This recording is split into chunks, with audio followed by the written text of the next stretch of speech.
Well, welcome back, folks. In today's video, we're going to take a little diversion from the Suzuki TS50 project. We're going to work on a carburetor. Now, normally I don't work on carburetors much in my videos, more in passing than anything else, because there are so many carburetor videos out there on YouTube, but I thought some of you might be interested in this particular project. This is off the 1973 Kawasaki F11 250. I've worked on this bike a couple of times, as recently as last summer when I put clutch plates in, all new clutch plates and springs.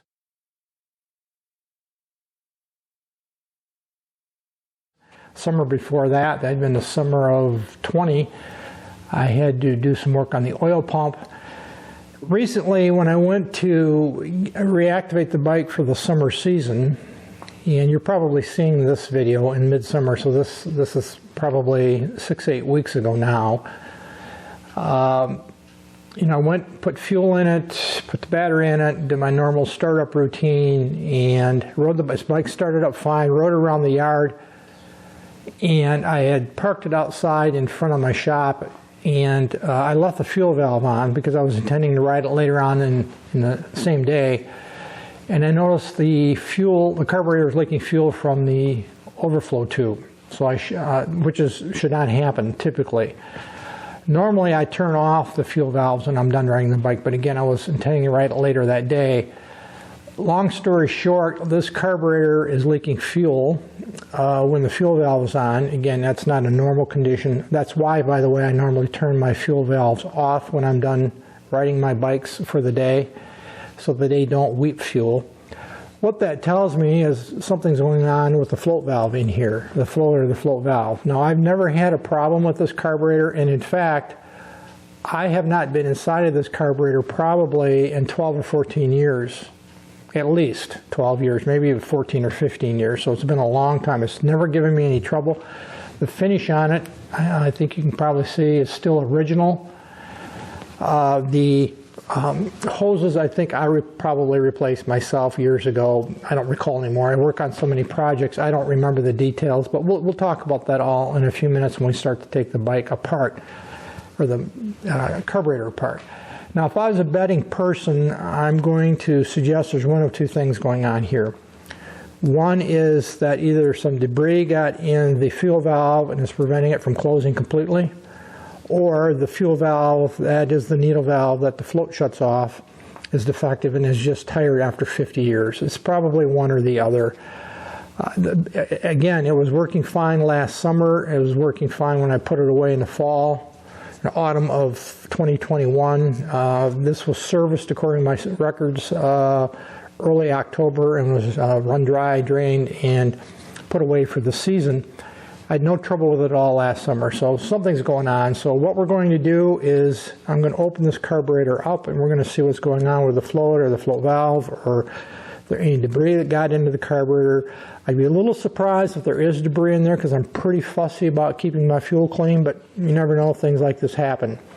So we're going to reset up here at the bench with an overhead shot camera, and we're going to open this up and see what's going on inside. See, we're over at the bench, got the carburetor drained thoroughly. I let it drain overnight. I turned it upside down like this and just let it drain out of this little vent hole right here I'm pointing to. And then set it out in the sun this morning for a few minutes. This is mid-morning, nice warm sun out there. Then I sprayed the body, the exterior of the carburetor, down with this electronic cleaner.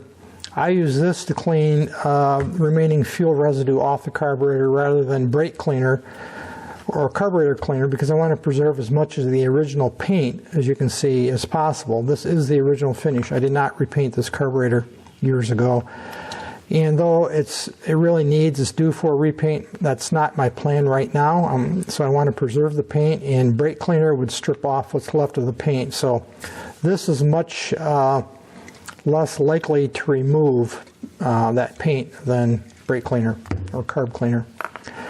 So it's pretty dry right now. Again, this carburetor has never given me any trouble. You can see these vent lines. Again, I probably installed these years ago. I don't recall.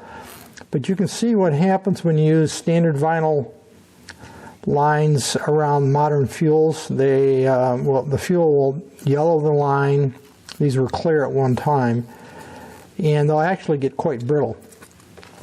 And I will, excuse me, be replacing these vent and drain lines here. This is the vent, this is the overflow. I will be replacing these with modern fuel resistant vent and drain lines, probably black. And in fact, Kawasaki probably used black originally. I don't know for sure, but go ahead and take that one off. So what we're going to do is just open this up and see what's going on inside. It did not leak, or does not leak, from the gasket here. It was leaking from this overflow right here that this tube was connected to. So again, we'll just go ahead and remove the float bowl, see what's going on inside.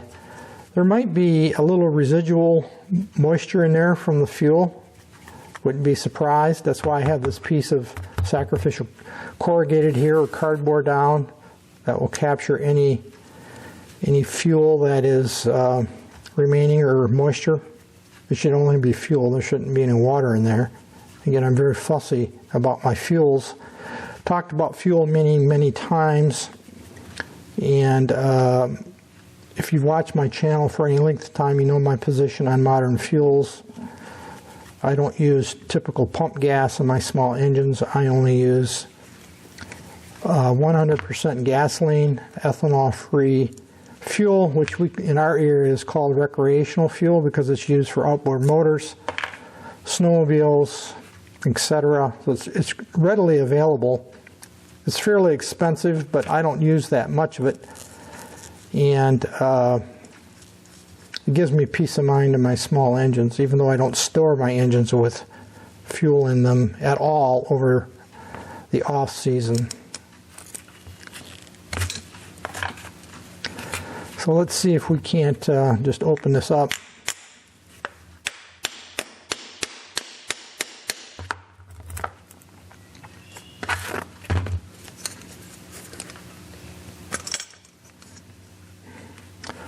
And you can see it's pretty clean. Again, it's been 12-14 years since I've been inside of this carburetor. It's been a long time.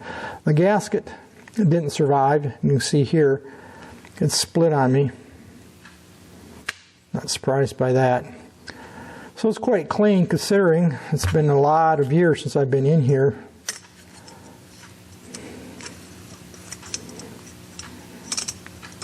Doesn't look like this is hanging up. Let's go ahead and get this float off of here.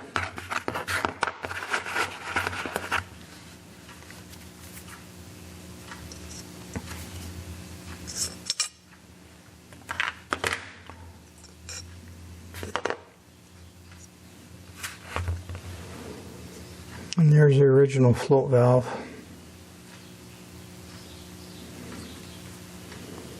I don't really see anything wrong with it. In other words, there's no wear that I can see.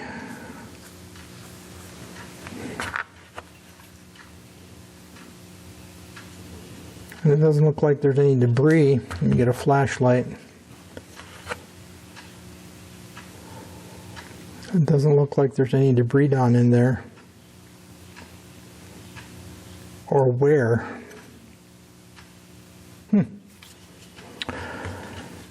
Okay, so I think what I'm going to do, you can buy these new still. That is the needle valve itself right here in my right hand, and the valve body, this little brass piece. You can still buy those new along with the gasket. They're quite expensive.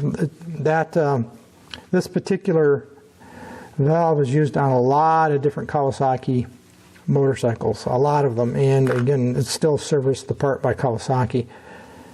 So I think what I'm going to do is disassemble this or take this out, and I'm going to, I think, lap it in. And what I mean by that is use a little valve lapping compound and put it on the tip of that needle right there where it seats against the valve body itself and lap that in, and then reinstall it, because I really don't see anything wrong with it. There might have been a little debris in there. I can't tell at this point. I have to replace this this gasket anyway. I might have one of these in my inventory. I don't know. Without looking, I might have one. I keep some of these parts around, and they're pretty common across various models. So it's possible there's some debris in there. Clean this up a little bit, lap it in, and put it back together and see if that fixes the problem. I have to order a gasket, or I may have to order a gasket. We'll see on that. So I'll be back in a few minutes, and we'll continue with this after I set up to do some lapping.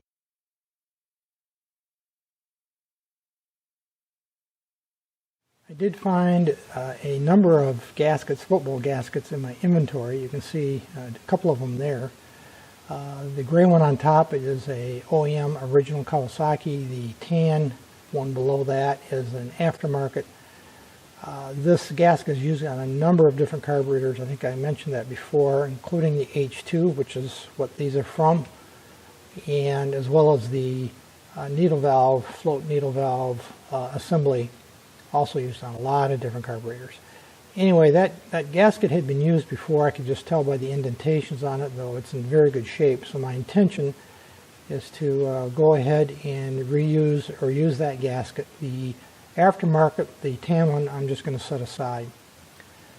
The valve lapping compound right there, you can see, is just the everyday compound you'd use to lap valves. I've used that many times before. It's been a few years now.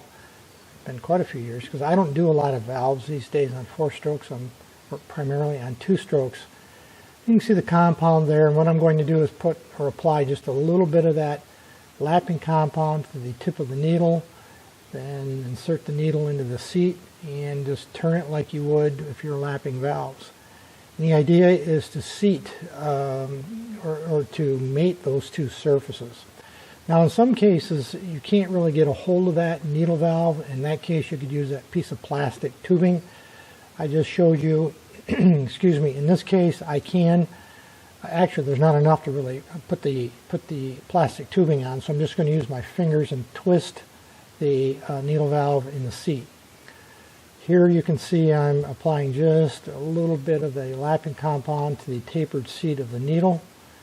And I'm going to just put it into the seat and twist it and turn it back and forth, pull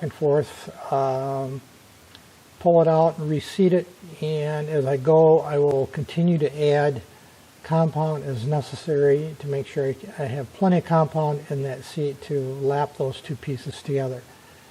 And that's just a 5 or 10 minute kind of process that will be applied here just over and over and over until I'm satisfied that I've got a good clean seat between joint between the needle valve, the tip right there I'm pointing to, and the brass seat and the valve body itself. It's about 10 minutes or so later, maybe a little more, and I completed the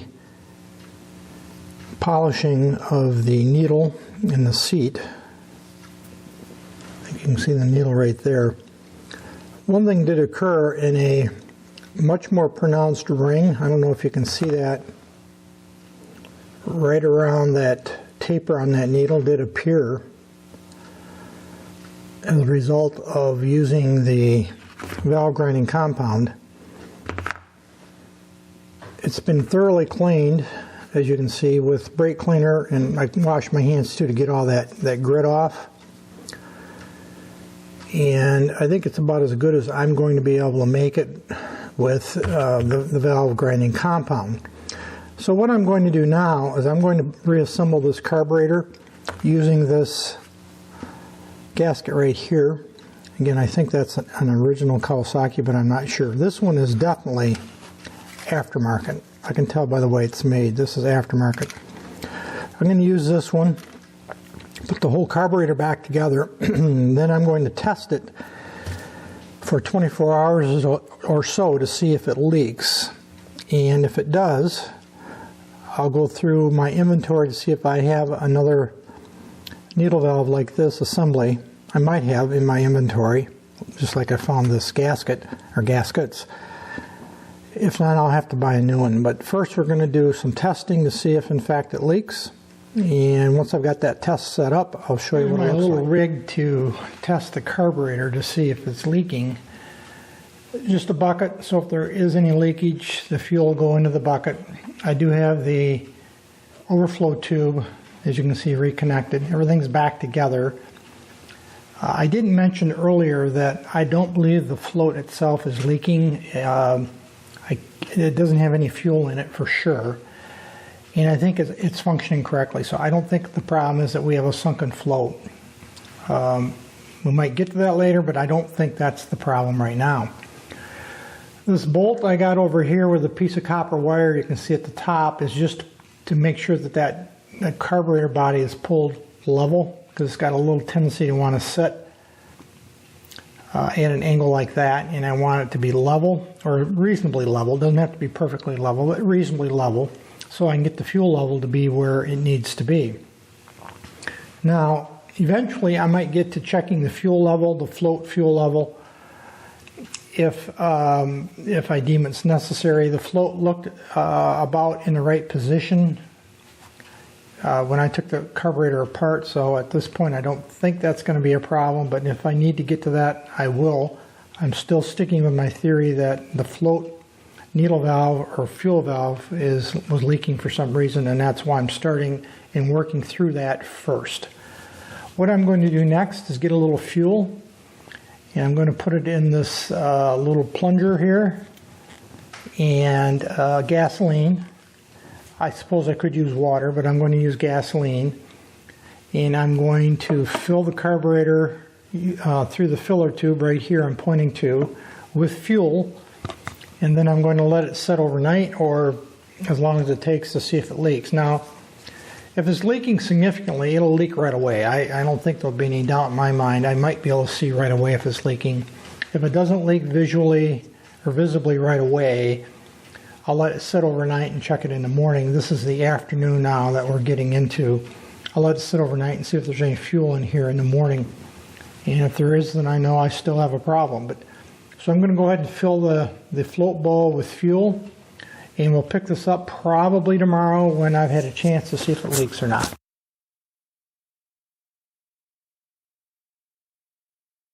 It's now the next morning, so it's been not quite 24 hours, maybe 18, 20 hours since I set this carburetor up for a leak test, and I'm happy to report that it did not leak out of the overflow tube, which tells me the needle valve, the float needle valve, is sealing properly. So it was completely dry this morning. So I did empty the fuel out of it and then broke that setup down for this short video here, this clip. What I'm going to do now is go ahead and replace these vinyl vent and overflow tubes right here that you see. And again, vinyl doesn't work very good for this kind of thing. Anything exposed to fuel for any duration, you can see what happens. And usually, this isn't so bad, but quite often it'll get really hard and brittle. But certainly it discolors.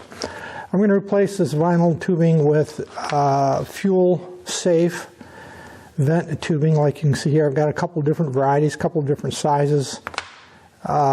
This type right here, even though it's considered fuel safe, I tend not to use it much because it is so stiff, and it does have a gloss to it. Now you can break that gloss or soften that gloss by using a little acetone or brake cleaner on a clean rag and just wipe it down, and it'll turn this glossy finish into a matte finish. I still don't like the stiffness of it. I keep it around, but I typically don't use it much just because of that artificial stiffness. I prefer a more rubber type soft vent tube like you see here. Again, these are two different sizes, internal diameters I think, and external for that matter.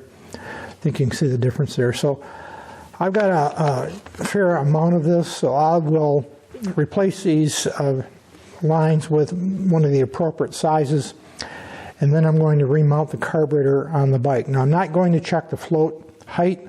I have no reason to believe there's a problem with the float height. It's never had a problem running before. I think it's purely down to either a little debris got into that needle valve or it just wasn't sealing tight anymore. But we do seem to have that addressed. So replace the vent overflow tubes, reinstall it on the bike, and I think we're going to be good to go. And I will probably show you a little shot of the bike running when we're all done.